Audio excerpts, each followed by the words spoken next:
Yo Gadgeters, kita lagi ada di Taman Mini. Ada gue, ada Satis, ada Diri kita. Yes. Ngapain lagi kalau udah di Taman Mini kalau bukan mau kamera review.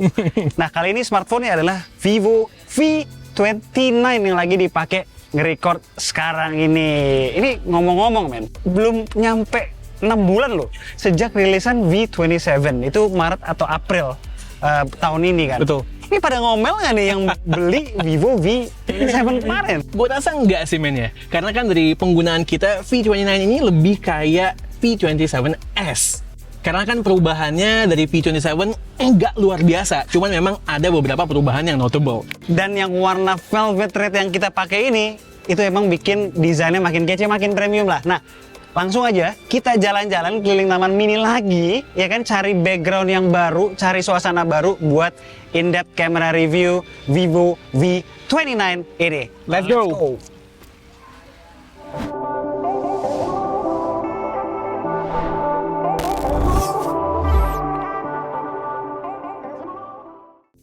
Sebelum mulai, kami mau info spesifikasi kamera Vivo V29 terlebih dahulu. Di belakang, kamera utamanya menggunakan sensor ISOCELL GN5 beresolusi 50 megapiksel. Sayangnya bukan IMX766 lagi nih. Lalu, ada kamera super wide angle alias ultra wide beresolusi 8 megapiksel dengan sensor OmniVision. Dan satu lagi adalah kamera monokrom 2 megapiksel. Sedangkan untuk selfiean, ada kamera 50 megapiksel HD autofocus camera, sensornya JN1.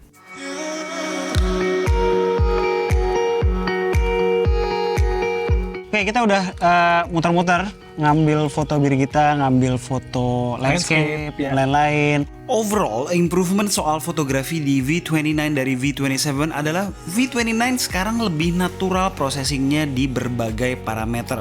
Saturasi misalnya, sekarang tuh udah nggak segonjreng, nggak se-eye-pleasing Vivo V27. Di shot ini kita bisa lihat skin tone-nya si Tata ya, model kita. Lebih natural dan mendekati asli di V29. Nggak semerah merona di V27. Nggak cuma soal warna, kita bisa notice juga second parameter perbedaannya, yaitu over sharpening dan kontras. Notice, in general detail and complexion di V29 lebih bersih, nggak over sharpen. Notice juga di background daun-daun yang out of focus itu kan kena sharpening ya di V27. Dan juga over contrast. Di V29 kan nggak begitu, lebih natural. Ini konsisten ya di berbagai shots. Di shot yang ini lihat langitnya, biru langit di V27 kelihatan banget boostednya. Begitu juga dengan skin tone yang kemerahan. Tapi gue nggak bisa nyalahin kalau ada yang lebih suka karakter warna di V27 karena memang lebih komersil. Gue pribadi prefer V29 yang lebih mendekati natural, walau ya tetap kok masih ada eye-pleasingnya juga. Cuma yang menurut gue absolut adalah soal over sharpening di V27 yang diimprove di V29 ini. Foto akan terlihat lebih clean, detail yang lebih natural, bukan hasil di boost. Berasa banget nih ketika kita pixel peep foto jarak yang jauhnya segini. Notice gak di V29 overall mukanya si Tata lebih clean. Dulu kan pakai Dimensity 7200. K2G selalu bilang kalau emang sebuah smartphone pengen fokus ke kamera, udah deh biar gampang pakai Snapdragon. Karena ISP-nya itu lebih mudah di otak-atik dan tidak ada that dimensity look. Apa sih that dimensity look? Dimensity look adalah karakter processing detail yang khas smartphone menggunakan SoC Dimensity yang biasanya kelihatan over sharpen. Contohnya ya kayak sampel-sampel tadi dan di foto ini. Notice bagian pori-pori dekat hidung dan jidat. Yang lebih noticeable tuh biasanya di bagian alis, bulu mata, dan rambut. Ketika ada parts dari image yang tipis-tipis begitu dan seharusnya terlihat soft, bakalan berasa over sharpeningnya kalau di Dimensity yang over sharpen. Jadi kasar dan seolah ada outline-nya lagi gitu. Terus satu juga yang mesti gue note, kenapa gue prefer kita ngelihatnya dari komputer, dari tablet, karena layar V27 itu kita udah sering bilang bahwa rada oversaturated, suka dan merahnya terlalu di boost.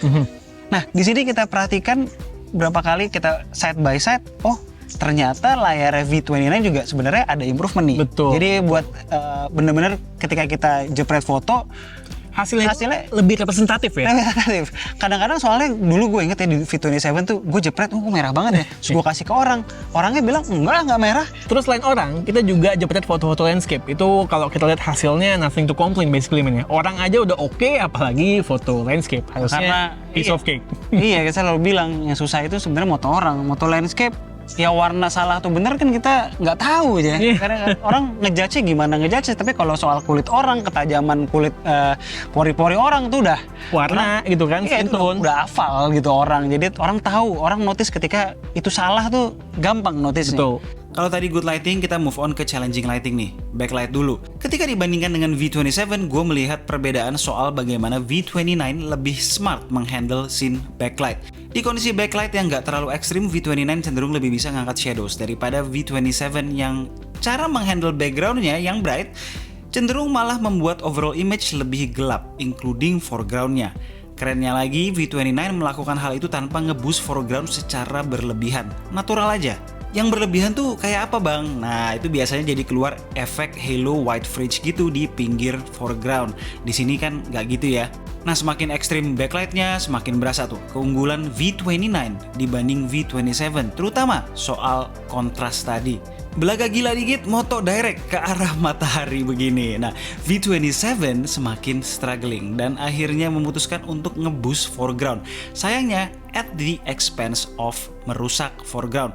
Skin tone jadi pucet, rambut mulai nge-fade warnanya wash out gitu, serta detail yang mulai berasa banget turunnya di muka Tata. Amazingly, V29 berhasil mempertahankan kenaturalannya. Lihat warna daun di pepohonan di background yang hijaunya lebih natural di V29. Terus juga lihat ada halo atau white fringe yang mulai kelihatan di pinggir-pinggir daun di V27. Tapi gue gak mau bilang di extreme backlight begini V29 juga sempurna ya, terutama kalau moto direct ke matahari. Bias flare-nya terkadang bisa mengganggu processing juga. Jadi di beberapa situasi malah bisa jadi oversaturated. Untuk foto ultrawide sayangnya kameranya masih 8 megapiksel saja ya kan. Jadi kalau kita pixel peep memang hasilnya bakalan kelihatan kurang banget. Tapi in general kalau kondisi lightingnya itu proper, hasilnya itu udah lebih dari cukup untuk posting di sosial media. Ya. Tapi memang kalau kita push untuk pakai di kondisi yang challenging kayak di backlight, ya yang paling berasa kurang banget itu adalah detailnya. Betul. Degradasinya lebih jauh lagi dibandingkan yang udah good light tadi. Nah, kalau dibandingin sama V27, sekilas memang V29 lebih natural soal warna. Lihat langitnya yang udah lebay parah di V27. Cuma, justru di V29 ada oversharpening yang jalan, serta kontras yang naik sedikit. Berasa tuh di mukanya si Tata. Seperti yang kalian tahu, sayang sekali juga di sini masih belum dikasih lensa tele. Yep. Tapi 2x digital zoom-nya menurut gue masih bisa kepake banget. Bagus banget actually. Sampai low pixel peep pun detailnya masih oke. Which ini nyambung sama portrait shots-nya. Which ini katanya kan dia punya slogan Ultimate Portraits. Tapi itu bukan sekedar slogan. Bukan sekedar slogan dan sekedar jargon doang. Actually memang bagus portrait shots-nya. Dan yang sering gue pakai karena seperti kalian tahu ya, yang bagus itu kan kalau portrait shot memang rada masuk ya, Close up ya. rada close up. Jadi 2x-nya yang gue pakai. Gue biasanya kalau nggak ada lensa tele itu gue malasnya pakai 2x-nya karena biasanya Degradasinya berasa ya. turun image quality-nya. Tapi ini nggak. Gue merasa 2x portraitnya bagus, inline sama tadi 2x foto biasanya. Kalau soal separasi, ya good enough lah ya. Masih seperti bokeh software di smartphone pada umumnya. Tergantung kompleksitas foreground dan background. Most samples kita, backgroundnya tuh kan ribet ya, pohon-pohon gitu. So, masih adalah miss sana-sini separasinya. Untuk selfie-nya, it's a Vivo man, it's a Vivo V series ya kan. Dia pakai Expected ya. Iya, expected. Very good. Dia pakai 50 megapiksel ISOCELL GN1, which hasilnya ya this good. Sharpness-nya bagus, ya kan, dynamic range langit tuh masih kelihatan, muka juga rata. Ya basically karakter yang kita dapetin dari kamera utama di belakang bawa juga ke kamera selfie-nya. Ya even sampai portrait selfie-nya pun ya bisa dibilang cukup rapih ya masih adalah bit of error Ya sana rambut sini. kan pasti tricky Ya, kalau ya, rambut cewek apalagi ya. Tapi overall bagus. Cewek especially pasti senang sama resultnya. Iya, karena ini nggak keras ya, nggak keras. Secara kontras juga nggak keras. Ya, ya. Bener-bener masih cukup halus lah gradasi antara shadow dan highlight juga halus gitu loh. Secara detail juga dia sharp tapi tidak over sharpen. Betul. 4K 30 nih, sayangnya memang nggak bisa 4K 60, masih sama kayak V27, masih 4K 30 fps. Dan ini juga di 4K ini kita nggak bisa pakai lensa ultrawide ya. Betul. Jadi cuman si main camera yang jalan. Untuk footage-nya sendiri dynamic range bagus, secara bitrate juga begini stabil. Fluktuasi terlalu parah. Iya, dan itu kan biasanya penyakit Mediatek tuh yang kayak begitu. Betul. Nah ini saya pakai 778G, ISP-nya memang buat video Berasa bedanya ya. Berasa bedanya. Dari look-nya oke, dynamic range bagus, stabilisasi oke. Coba kita lihat ya, ini backlight, langitnya masih dapet. Ini udah backlight nih, si Birgita nggak kena cahaya direct. All in all, videonya oke. Coba Birgita coba ngomong something ke Gadgeteers, menyapa. Halo semuanya. Oh, biar suaranya jadi nggak cuma suara gue doang. Terus kalian juga kalau mau menghasilkan footage yang lebih playful, bisa nyalain fitur bokehnya. Dia resolusinya kita bisa pilih di 1080p 24 fps. Ini separasinya gue lihat cukup baik ya, antara Birgita di depan dan juga background di belakang. Cuman ya memang ya 24 fps nggak akan sesmooth 30, apalagi 60. Ini aku lagi take video selfie nih. Tapi kayaknya kurang stabil ya kalau pakai yang 4K. Kalau mau stabil, turunin ke 1080 dan nyalain fitur steady face. Nanti habis gue pakai foto-foto video cukup lama ya di kondisi outdoor yang lagi panas begini. Kondisi temperatur di dalam itu sekitar 41-42 derajat. Ini Lumayan tapi nggak masuk ke tahap mengganggu ya. apalagi sampai bikin shutdown kameranya nggak. Jadi masih oke.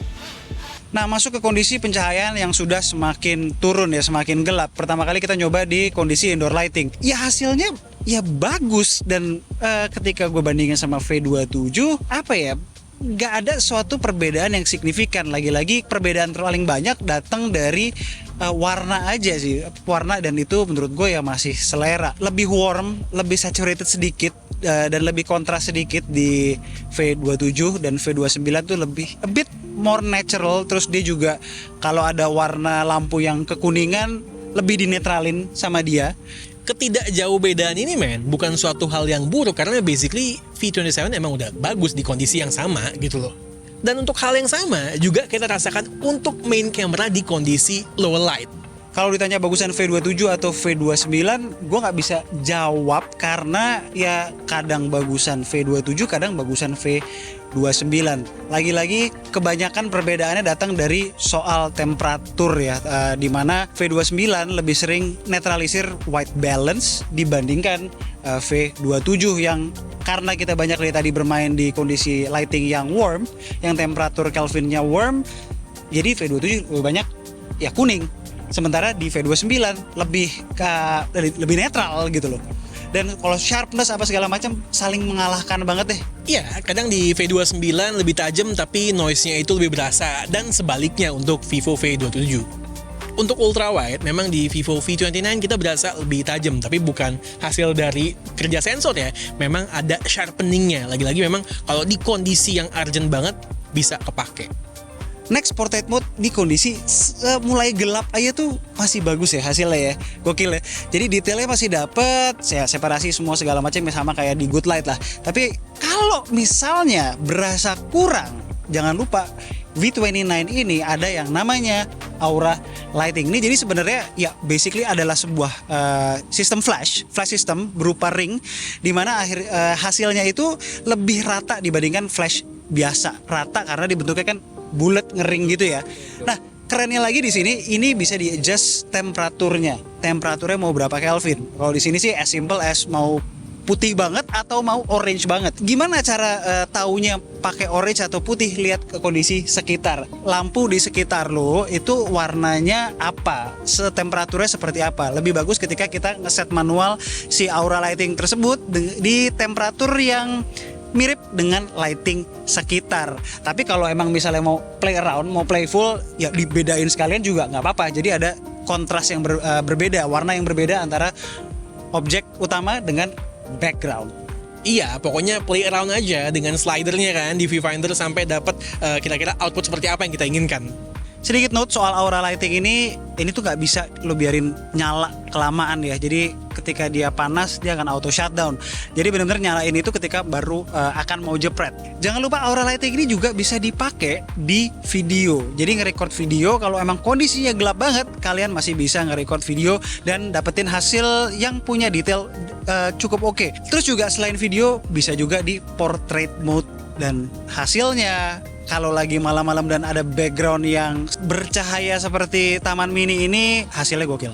Untuk selfie di kondisi low light hasilnya masih cukup bagus dengan karakter warna yang tidak terlalu eye pleasing. Ini video udah malam, surprisingly segelap ini pun masih bisa ngangkat footage-nya tuh masih usable ya. Walaupun memang kalau kita pixel peep ya ada lah, noise, detail menurun ada, tapi usable banget. Ini 4K 30 fps. Oke, itu adalah kamera review Vivo V29. Oh ya, ada beberapa hal juga nih yang penting buat gue share kepada kalian. Yang pertama soal shutter speed. Dia cukup bisa nge-freeze objek yang sedang bergerak. Untuk mendapatkan hasil fotonya, itu waktu processingnya kurang lebih butuh sekitar 2 sampai dengan 3 detik. Kedua soal konsumsi baterai. Jadi pas mau sini gue baru cabut charger tadi. Kita pakai seharian bener-bener foto video yang luar biasa banyaknya. Dan tadi barusan gue cek sisanya itu masih 14% dengan SOT hampir 5 jam. Dengan total uptime sekitar 11 jam. Gue bisa bilang ini cukup irit ya men ya. Ya iyalah pakai SoC-nya Snapdragon 778G SoC total mid-range. Oke, itu adalah kamera review Vivo V29. Nah, kalau ditanya ini adalah sebuah upgrade yang signifikan dari V27 dari sisi kamera, sebenarnya peningkatan ada. Seperti tadi udah kita bilang ada beberapa hal, terutama soal post processing. Tapi beberapa hal lainnya mungkin ini lebih ke arah selera ya. V27 adalah sebuah smartphone kamera yang menghasilkan gambar yang sangat eye pleasing, komersil banget. Sementara gue tahu beberapa orang yang nggak terlalu suka ketika se-eye pleasing itu. Ya mungkin gue adalah salah satunya yang memilih Vivo V29 karena gue lebih suka gambar yang a bit more natural daripada V27. Tapi gue yakin sebagian dari kalian akan bilang bahwa V27 lebih bagus karena warnanya lebih gonjreng, lebih keluar, lebih eye pleasing. Itu bebas, itu bener-bener pilihan kalian. Apalagi kalau misalnya kalian nggak suka pixel peep sampai ngeliat pori-porinya nih over sharpen atau enggak kayak gue gitu ya. Gue tuh selalu memperhatikan over sharpening, sangat gue perhatikan, which itu udah dikurangi banget di Vivo V29 ini, terutama di main kameranya. Lo jangan lupa men, V27 hasilnya tuh bisa sebagus dan sekonsisten ini setelah 5-6 bulan rilis. Dulu kan waktu awal-awal nggak seperti ini. Dan gue expect V29 dari sekarang 5-6 bulan ke depan itu hasilnya bisa lebih gokil lagi. Oke, jadi paham ya, V27, V29 dua-duanya sudah sama-sama bagus. Cuma gue nggak bisa bilang bahwa kamera V29 adalah sebuah significant upgrade dari kamera di V27 karena V27 udah bagus, lebih ke soal selera aja nih, bener-bener subjektif banget.